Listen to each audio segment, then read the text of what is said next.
रैखिक समीकरण का हल।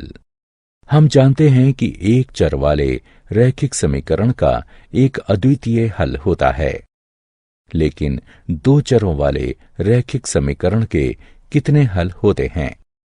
क्योंकि समीकरण में दो चर हैं, इसलिए इसके हल में दो मानों का युग्म होगा, एक x के लिए और दूसरा y के लिए, जो समीकरण को संतुष्ट करेंगे। आइए समीकरण 2x जमा 3y बराबर 12 को लें।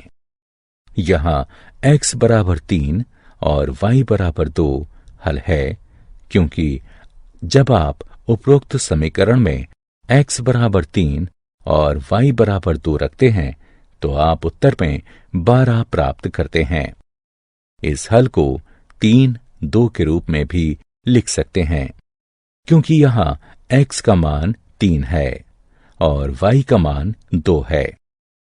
इसी प्रकार 0, 4 भी इस समीकरण के लिए एक हल है, क्योंकि जब आप समीकरण में x बराबर 0 और y बराबर 4 रखते हैं तो आप उत्तर के रूप में 12 प्राप्त करते हैं।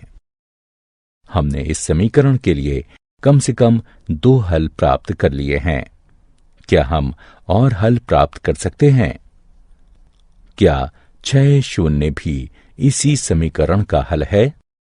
जी हां, 6 शून्य भी इसी समीकरण का हल है, क्योंकि जब हम समीकरण में x बराबर 6 और y बराबर 0 रखते हैं तो हमें उत्तर के रूप में 12 प्राप्त होता है।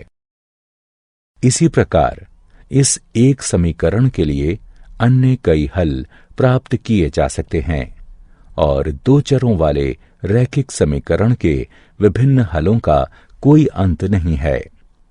इसलिए हम कह सकते हैं कि दो चरों वाले रैखिक समीकरण के अपरिमित रूप से अनेक हल होते हैं।